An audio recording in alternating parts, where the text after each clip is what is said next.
How's it going, guys? My name is Zach with the Movie Castle, and today we're going to be taking a look at Monsters. This is Season 3, Episode 10, and this one's entitled The Waiting Game. It originally came out December 9th, 1990, was directed by Bruno Spandello, and stars Doug McKeon, Stephen Burleigh, Carrington, Garland, and Leo Garcia. And this is a really good episode. I was a little worried because last week with The Young and the Headless, we did stumble a little bit into a so-so comedy episode, but here we're back and we're super serious and really bleak. This is a nuclear apocalypse episode, so yeah, drama, emotion, and tensions are all running really high, but it relies on this really cool principle of you're in your bunker, you don't know what the world's like out there, but it should all be dead. It should all be super irradiated. But what if you hear something out there and something's luring you out there? Something is calling you. Yeah, that is creepy and bleak on so many levels. And I mean, nuclear apocalypse stuff and bunker stories are really cool anyway. And this is a fun reinvention of it. I won't say what exactly is out there, but when they reveal it, it's a fun,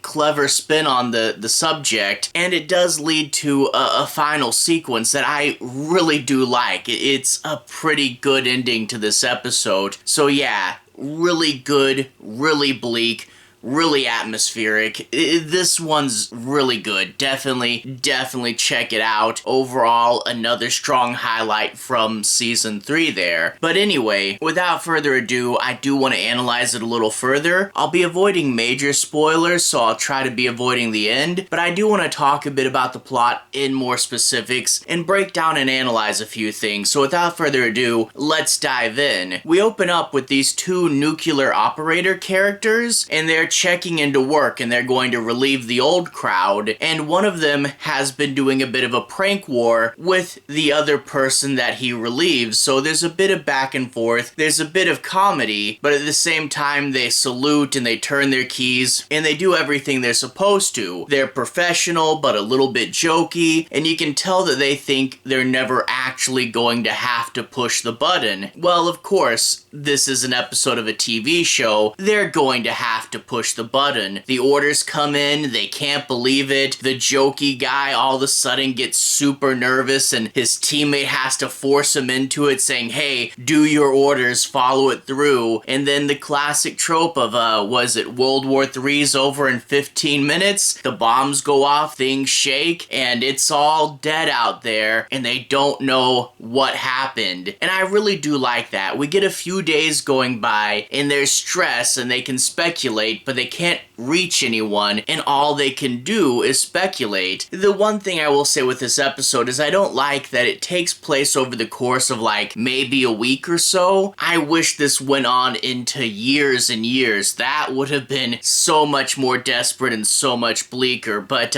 whatever. They can't go outside because of the radiation, and they look out the window and they think maybe they see something moving out there, but it's not too bad right at first. But eventually they get on the radio and they're able to contact one of the other bunkers, a station just like them. This one has a woman there and her commanding officer, and the commanding officer, let's just say he's not doing so hot. He had a wife and kids, and they might be safe in a shelter, but from what they can gather from the outside world, the chance of that shelter's actually doing good is pretty low. So he has this vague hope that his wife and kids may be out there, and they're seeing some stuff outside too. They're hearing the calling, and he's been tempted to open the door and go out. A problem being that it's full of radiation, and if you go out there, you'll die. And even if you go out there and change your mind, no takebacks, because radiation, you know? So that sort of siren song, I won't say what's out there, I will say it's not a siren, but very similar to that concept, that pulling, that temptation, and yeah, the way these characters are separated, and all they can do is like plead over the radio or try to offer advice, and they even do that cool Brian De Palma split screen. That's pretty fun. So I do like this concept, the fact that you found a friend, but they're over the radio. It's not like they came in and you're hanging out or anything like that. But yeah, it is a bleak concept, being trapped in there in that pull of the outside. That's the thing, is this is good. I only wish that this episode was longer. Like I said, it's a half-hour time block, and it's only over the course of a week. This is a strong episode as is, but I really wish that we got to see the passage of time. We got to see what they were eating and where they were sleeping, and we got to really see the toll on them. It would be better if we had more time to develop this, but you know what? For what it is, I mean, it's pretty much just one small set. You know, you get their control panel and like by the door and stuff, but you know, for what they were able to pull up with an episode of Monsters, you know, notoriously low budget, but running it on that emotion, running it on the paranoia, this one played out really, really good. And as I said many times, I much prefer the serious and scary episodes, and this one has that. It's dripping with atmosphere. Go check it out. Got to love a nuclear bomb story. But anyway, to everyone who's watched so far, thank you for watching. To everyone who's liked and subscribed, thank you. You really are helping the channel out. I'll leave a relevant playlist on the bottom. This should be my Monsters playlist. If you guys want to see me take a look at the past episodes of the show, you should be able to find them there. Anyway, have a good day. See you guys again very, very soon. Playlist here.